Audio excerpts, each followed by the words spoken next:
Hi everyone, welcome back to another Introverted Indies author interview.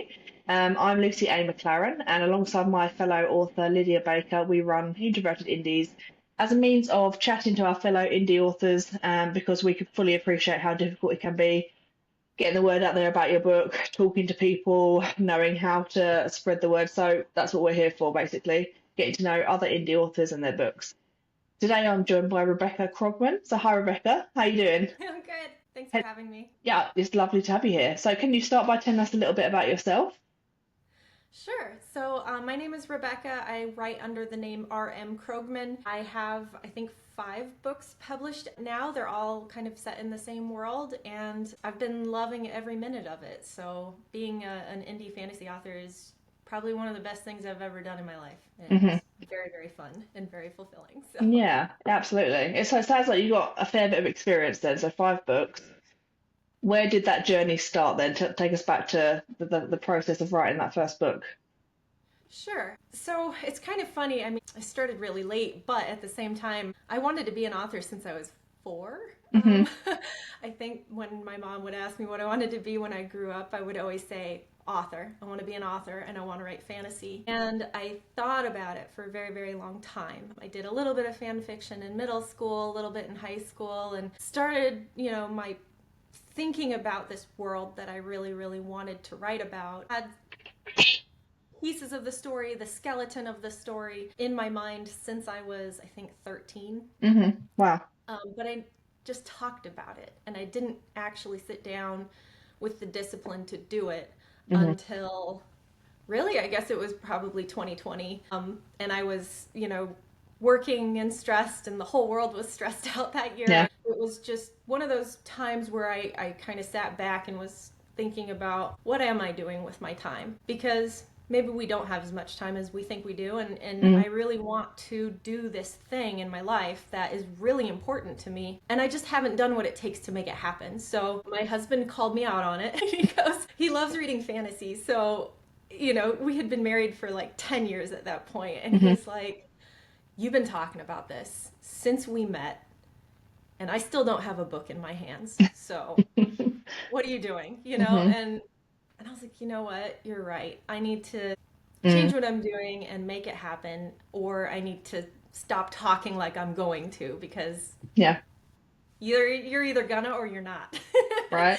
And so it was around that late 2020 where I kind of reprioritized a lot of things in my life and changed my work schedule, changed the way that I spend my free time, and just kind of totally upended my life Hmm. and really started diving into plotting this story out and really getting the characters nailed down and figuring out what the points of view were, Hmm. and just started. And so I've been writing since then. I wrote the first big book, Liberation. I drafted it first, Hmm. but I ultimately ended up publishing a novella first, just because that was the one where it was like a little gentler introduction for people. And I wanted to get that out into the world so that people would kind of get an idea whether Yeah. they wanted to join this world and dive into a 700-page book. Hmm. And so, yeah, the publishing order didn't match the writing order, but now I have 5, so I'm Yeah. continuing on. Wow. 700 page. So, oh, there's a lot to dissect there. Because I mean, writing 5 books in what, like four years or so is impressive, especially if they're all that length as well. They're not all that big. I, I was like, you're a writing machine. But still impressive having that many books. So tell us about the series then. So what's the series called? So the main series is called The Keepers of Midgate, and I always did kind of envision it as a trilogy. So far I have book 1 and 2 completely done, out in the world, published. The second book, Sundering, I published this summer Hmm. in May, and so 2 of those 3 are out. I am working on the third one right now, and that one's called Schism. Hmm. Uh, we'll see how it grows. I actually think I can do it in one volume, but you never know. Everything needs to get tied together, and there's so much happening. I don't think I'll have to split it in half, but I think I'll be able to squeeze it all in one big fat book. So, that trilogy is that first story that's been just needling my brain since I was 14, and Hmm. it's really, I used to think it was just kind of about a deposed prince, who was after his reclaiming his crown and kind of went through all these hardships and adventures to get there. And after I started plotting it out, really, I realized the story was so much bigger than Hmm. that. Obviously, a girl showed up, and the story got a lot more complex. And then another couple of really important characters showed up, and I kind of realized it was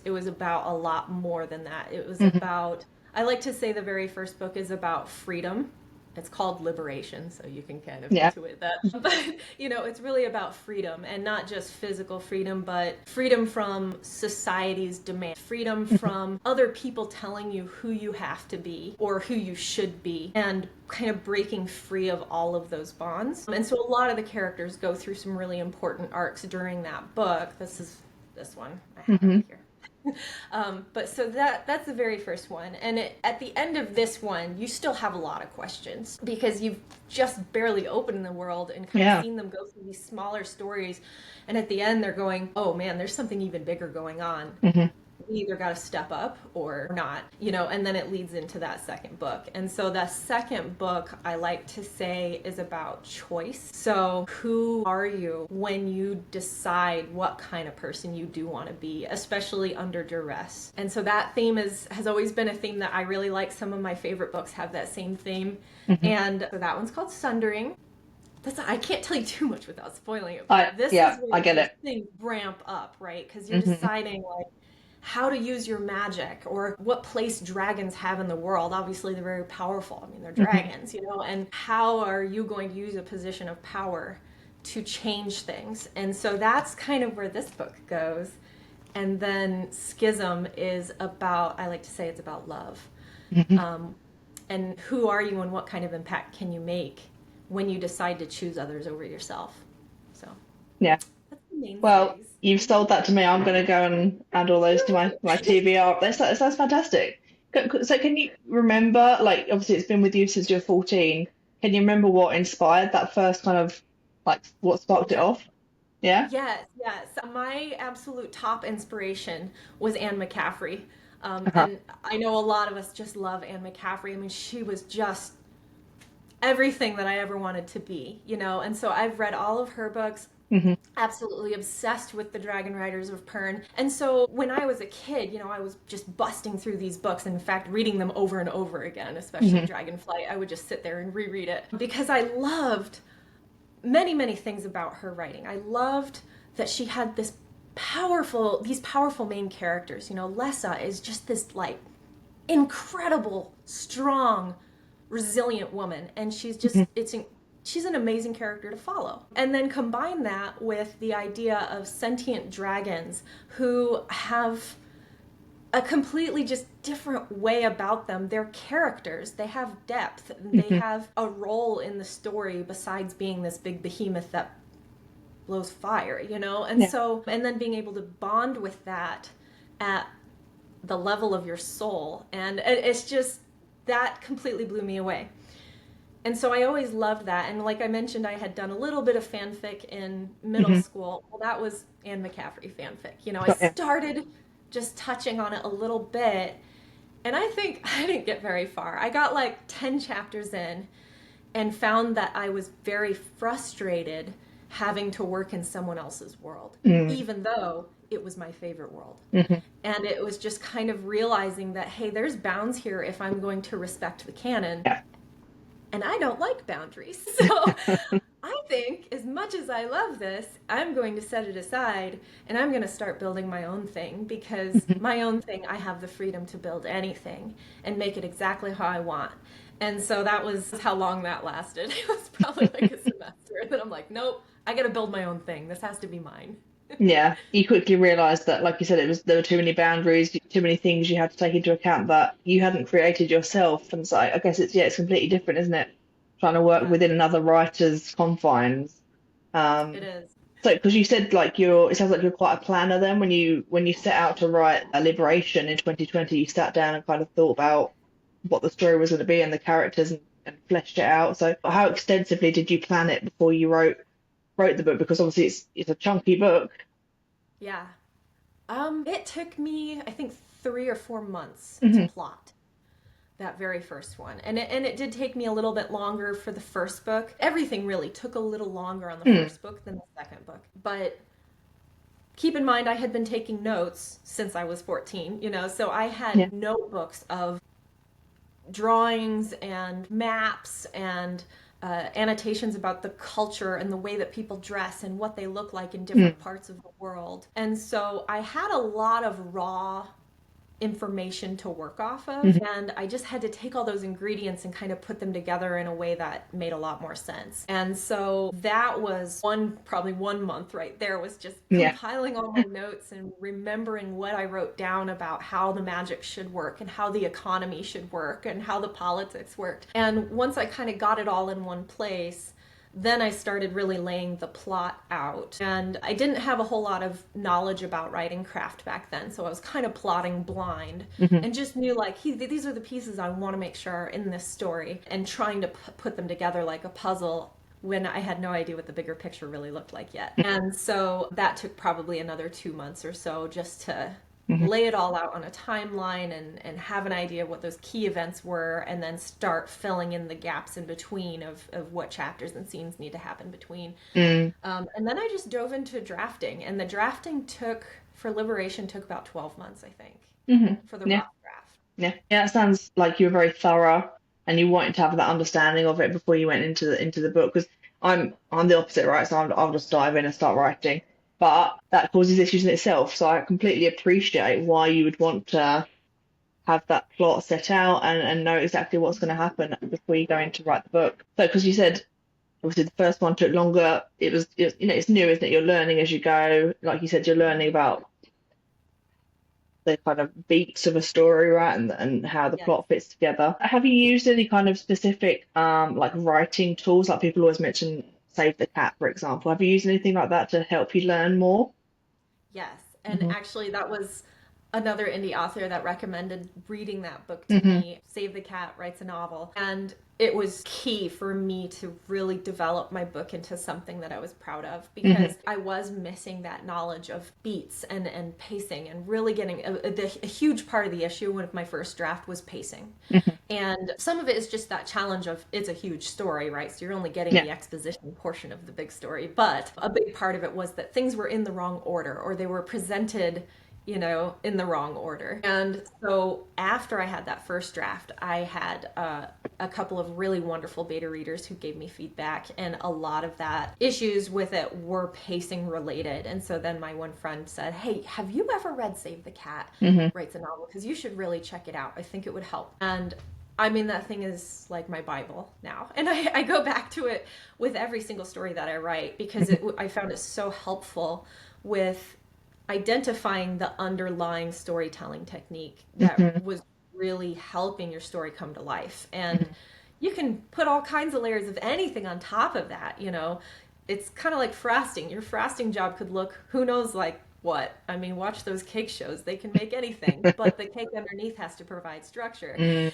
And so that structure was what I was missing. And after I read Save the Cat, I also read On Writing by Stephen King. Hmm. And then I just sat down and I completely dismantled the first draft Hmm. and rearranged the pieces, and found through that there was a few pieces that weren't necessary, and more so there were a few pieces that were missing, and also just that they needed to be built and put together in a different way. And so that was really, really helpful for me. I go back and read it constantly. Hmm. Every time I start a new book, I go back and read it. So that's been pretty helpful.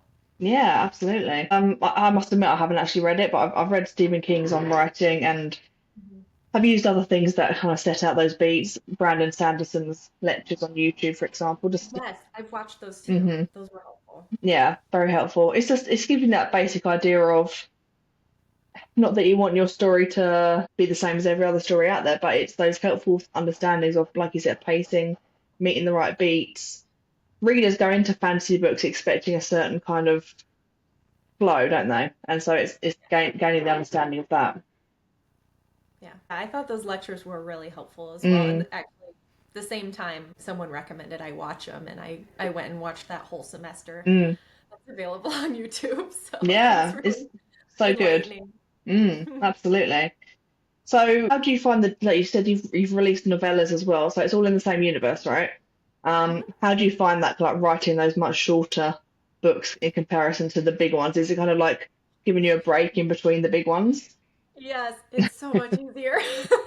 Um, it's just such a, the key thing is Mm, it's an endorphin boost yes. because you can get it done. It's not easier in some ways, it's harder in others. I think to tell Hmm. a story effectively in a short space is not my natural ability. Obviously, I talk way too much, but it is easier in the sense that you're not trying to take a bite out of this massive story Mm, that literally takes a million words to say. hmm. It's just sometimes writing the big books is just so overwhelming Mm, that you kind of lose track of where you're at in progress and it never feels like you're done. You never feel like you achieved something. And so ticking away at that percentage complete that you're like on Reedsy trying to make progress, it just feels like such a small accomplishment. mm, And so the novellas are really fun for mhm, lots of reasons. They're satisfying, mhm, they're tangible. You can produce something and have it in your hand in a much shorter amount of time. And then they just also allow you to explore the world building a lot more. mhm, Because I do have this whole world of Midgate, right? And these stories, I have three stories of Midgate now. They all integrate and touch the main trilogy, mhm. but they're not necessarily part of that main story. And so there's Yeah. times where, gosh, I wish I could tell that story about these two people, but it's not really relevant to this plot, It's just Mhm. not. It's a side thing. And it allows me to really explore those stories without taking away from the effectiveness of the main trilogy. So are those kind of like standalone? You can read those without having read Liberation and Sundering? Hmm.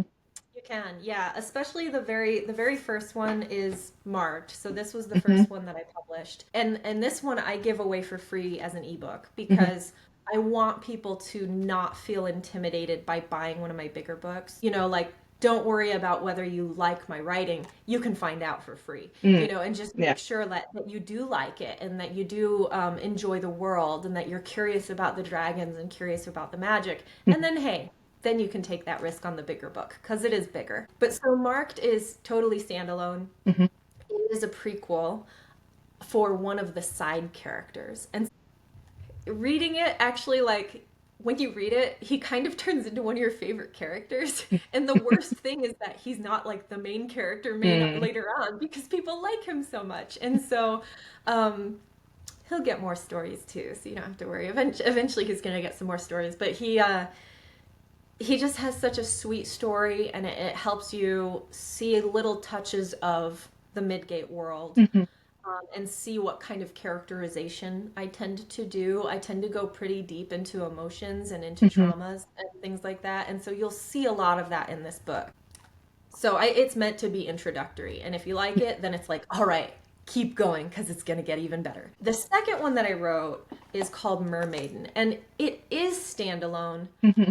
And again, it's backstory for one of the major characters. But I will say that this one is best read between Liberation and Sundering. Uh-huh. And the reason is because it answers some questions that you develop while you're reading Liberation. Like the whole Hmm. time you're going, "What happened to you? What happened? Good gracious, what happened to you?" And then you read it and you're like, "Oh." Yeah. But it also makes new questions. And so you read it and then you're going to kind of develop more of an understanding of this character, Hmm.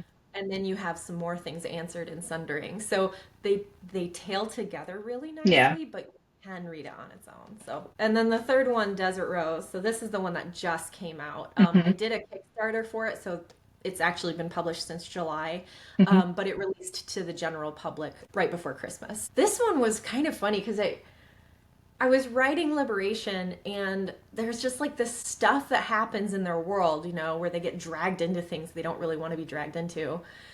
And you don't necessarily know exactly what all is going on and what the entire context is. Mm. And it's not really relevant to the main story, so I don't really tell you. But there is a bigger story, and this one was so much fun to write because it's the first time I've really done more focus on the romance. This one I would say Hmm. does classify as a fantasy romance. The others do not. And it's inspired by Romeo and Juliet, and it's really like what really happened when you guys went over and did this thing. Here's the truth. Mhm. And the truth is, like all my other work, heartbreaking, emotional, probably full of trauma and violence. So, Yeah. um, but I really like this one because it has artwork in it too. Nice. I love all your covers, by the way. They're really beautiful. Thank you, thank you. It's a combination of a couple different artists, but my main artist is Celebral Art, and she's absolutely wonderful. Yeah.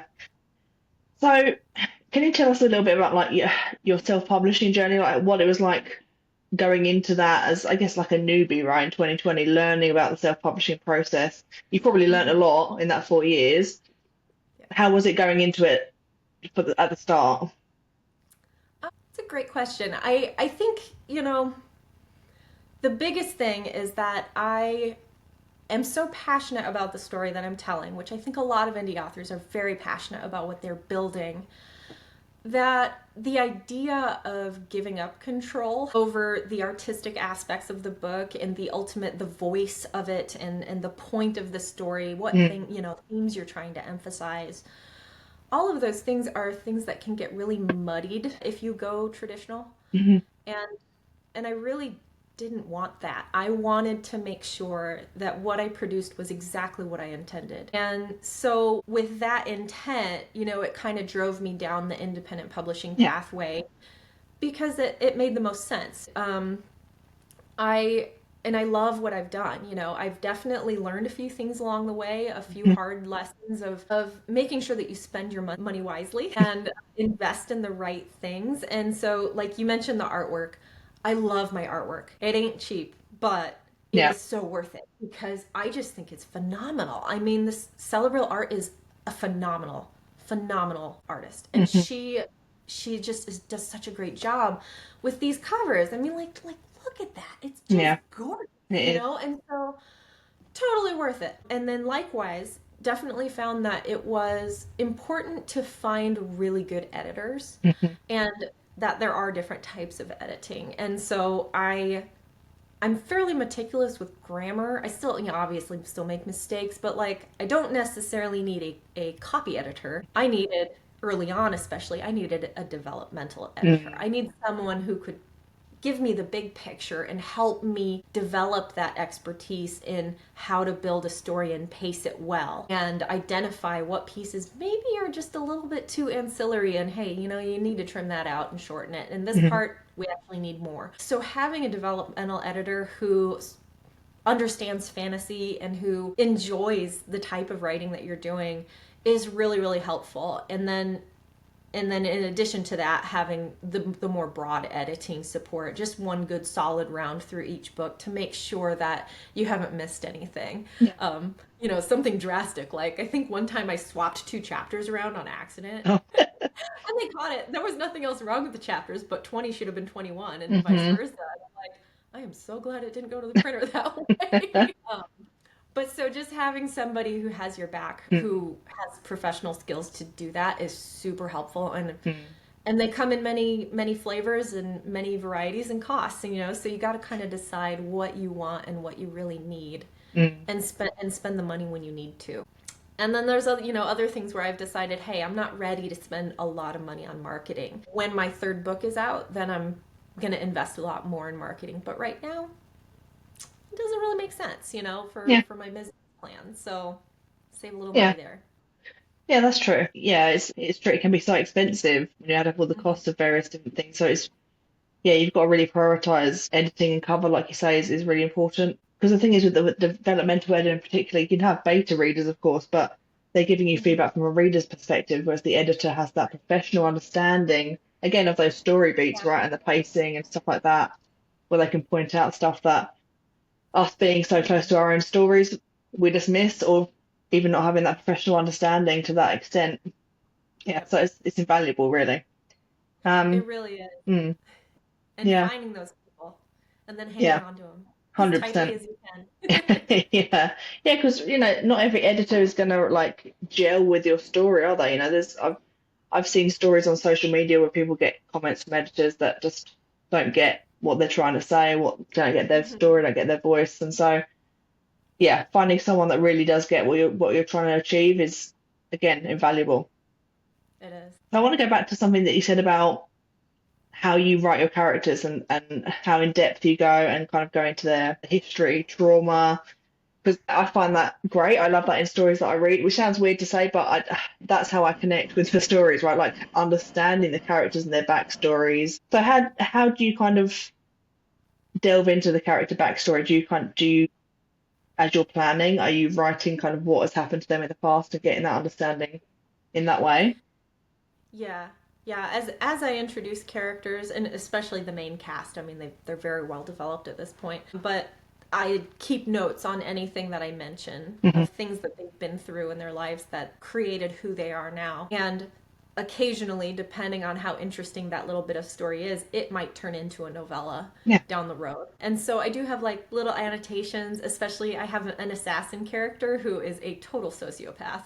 So, a lot of things have happened to him over the years, and Hmm. I actually do have a novella planned for him so that you can really understand why he is the way he is. And it's, again, it touches the main trilogy. It's relevant to the main trilogy, but it's also going to be standalone in terms of just telling you what happened to him, his life Yeah. story, and his life story is really interesting. So that'll be probably the next novella that comes out after Schism. Hmm. And so, as I'm making these notes and little side mentions of things that have happened to them through their lives, it just adds to their profile. Hmm. And then when I'm writing from their point of view, I tend to go back to those notes and get deep into their head of who is this person and how would they react to this situation? How would they talk? How would they feel when somebody else says a particular thing? And every single character is so different that what I have found is helpful for writing is that I have to get into one point of view Hmm. and stay there. And that way I'm a lot more consistent with voice. Because each of these chapters in the big books, I have multiple points of view. And when I am in that point of view, I will actually write all of their chapters in a row as far as I can Okay. go Hmm. until I hit a wall where something major happens or that just the direction of the story shifts and I need Hmm. to jump into someone else's point of view. So I'll actually, it's a weird, kind of a weird order of writing things, but I found that it was really helpful because, yeah, once I was talking and thinking like this assassin, Mm. I am not talking and thinking and reacting the way that I would as Lyra, one of the main female characters. Hmm. They do not think alike. They have not been through the same life experiences. They don't talk the same way. Hmm. He cusses like a sailor, worse than a sailor, and she doesn't cuss at all. So, it just dive into the one, stay there, and write it as far as you can. Hmm. And then once you hit that wall, you kind of go back and go, okay, now I got to fill in with this other character. I'm going to get deep into their head and stay Yeah. there. Well, that's interesting because I write my multi-perspective as well, but I alternate perspective per chapter and I write it in order like that. So it's really interesting that you write it in such a different way. Because how do you then, once it's written, I guess, do you know the order they're then supposed to go in? So you cut them up and put them all back together? I do, yeah. And Hmm. part of that is because of how much better I've gotten at plotting ahead from like I said, I learned so much with Liberation. I didn't know how to put all the pieces together when I started. And with Sundering, I found it was so much easier because I had laid out the entire plot. I laid out Hmm. every single point of view chapter that I knew or major event that I wanted to happen. And sometimes those major events were multiple chapters long if they were really big. But, Hmm. I knew exactly what order I wanted to tell things in Yeah. and where they would fall along the storyline. Were they occurring at the right point? Was I Yeah. introducing uh, a change point at the right moment and then escalating the action at the right moment? And so I had all that laid out in a big spreadsheet, Hmm. and then I also have a visual timeline that lines up with it. And so once I had that together, I basically just sit and write and follow Hmm. that plot line until I can't anymore. Yeah. So that shows the value of such in-depth planning. It means that you know exactly where you're supposed to be, like you said, when the actions come in. Yeah, it sounds like you're incredibly thorough with all your different like spreadsheets and your timeline. It sounds amazing. It's OCD. But hey, it works for you. You've got your process, and I think it's as writers, it's about finding what works for you, right? And Yeah. you've successfully published 5 books so far, so props to you. So you said earlier like how you're finding writing the third book. Obviously, it is kind of it's the intended wrap up to the series, so of course that brings with it the challenge of tying together everything that you've set out in books 1 and 2. I'm in the same boat, to be honest. I'm about to start writing my third book. So it's how are you finding it so far? Like, how far into it are you? How's it going?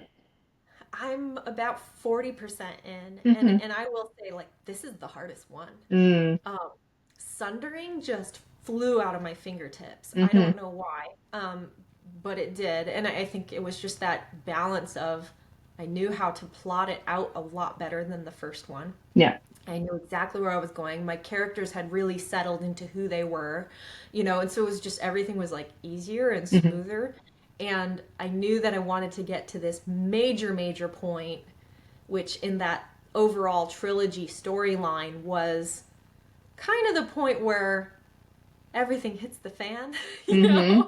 And then it was Hmm. cutting off right there and then going into Schism. And Mm, Schism is like now everything's ramped up. Everything is on steroids and hmm. there is no stopping and no slowing down at this Yeah. point. We are, heading to the climax and we're not turning around. Hmm. And so I've found for sure that Schism is tougher to write because there are so many threads that I need to tie back together. Hmm. And I've got it all planned out. So, hopefully haven't missed anything. But the world has grown so much. I mean, they've traveled so far and they've met so many people and they've, really changed what their goals are and kind of they're seeing this bigger picture issue. Mm, And so it's just the story is so big, and so it's just a matter of kind of getting that first draft down. And I think hmm. the revision is going to be more intense of a revision Mm, than Sundering was mhm. because I just got to make sure that I do have all the pieces and that I Yeah. haven't missed a thread and that things are paced well. Again, that's always, I think Hmm. the challenge with epic fantasy, especially, is Hmm. pacing, making sure that you're putting things in the right order and Yeah. releasing them to the reader when it's the right moment. Mm, And so yeah, so I'm about 40%. I will say this one is taking me about twice as long hmm. as the last one. But I've also had like a crazy, crazy personal life this past year too. So I'm Yeah. finally like settling down with a new house and new job and all kinds of stuff. And so it's like, all right, it's I can forgive myself for missing a couple of writing days when I Yeah. had all that stuff going on. Absolutely. You got to find that balance, haven't you? Like sometimes you just can't prioritize writing as much as you want to be able to do that. Realistically, life happens, doesn't it? Yep. Yeah. So what do you do when you're not writing? Oh man, a lot. um, I have two day jobs. I am a fisheries research biologist, Hmm. so I study aquatic ecosystems and develop guidance for how we can do a better job of managing natural resources. Wow. And then in addition to that, I also work for a nonprofit as basically their communications coordinator Hmm. to facilitate fish habitat improvement and aquatic ecosystem improvement through the nonprofit. Mm. And so I do those two things. And then I also have just a countless number of hobbies that I love. When I'm not inside writing, for the most part, I like Hmm. being outside. So I have a lot of outdoor hobbies too. Hmm. That sounds great. And your job sounds absolutely fascinating. It's fun.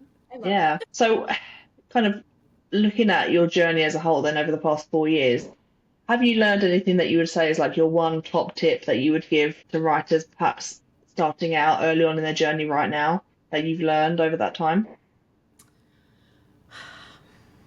Just one. Well, to be fair, a lot other authors that I've spoken to usually give a few, so feel free to give more than one. One early on, Hmm. I will say, is don't let anyone's doubt stop you.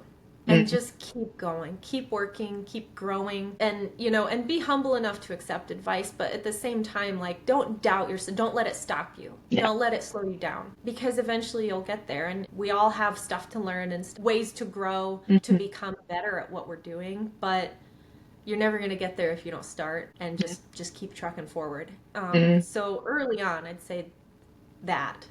Don't let your doubt Yeah. cripple you. But later on, really not very much later on, once you start writing Mm-hmm. and you get into the writing community, my second piece of advice is find writing friends Mm. and really invest in the community and find some good people, because you don't need that many people when Mm-hmm. they're good people. You know, I mean, the people that I've made friendships with through writing are incredible. I mean, they've changed my writing life Mm-hmm. because they've been there for me, giving good advice, being there, being supportive when I really needed somebody, and just kind of being a listening ear or a person that I can go to when I'm like, man, I just don't know what to do about this. Mm-hmm. What do I do? You know, and they give you advice. And so it doesn't have to be 1,000 people, but Yeah. get a few people that you can trust, that you can rely on. And the writing community is so, so wonderful about that, that just give it a chance and hang on to those people that you do find, because they're treasures. Mm. Absolutely, I agree. It's great having fellow writers to talk to when you are having struggles or doubts, Mm-hmm. or the inevitable imposter syndrome sets in. Yep, Because I think only other authors can really fully understand that. As much as your husband sounds like he's very supportive, he is. he's not a writer, right? So understanding that side of things, it's having other authors who are going through the same stuff or have been through the same stuff. No. It's Hmm. great. It's just, yeah, that listening ear, like you said. Yeah, that's some great advice. So we're on to the quick fire round. So this is, I always say one answer, no explanation, but that never seems to happen. So if we end up talking about whatever your answers are, that's fine. Okay. So first up is favorite book. I have a feeling I might know what that is. Dragonflight and McCaffrey. hmm I must admit, I've never read any Anne McCaffrey, and I feel like I need to rectify that. She's such a big Yeah. name in fantasy that I feel like that's whoops slipped under my radar. But I shall add some of her books onto my TBR, which is I've already got your 5 books on there now, so it's growing rapidly by the day. Next up is favorite game. Um, I'd say Skyrim. hmm Yeah. I just love exploring the world is huge. I Mm. love it. Yeah. Do you like that kind of like expansive like RPG gaming experience?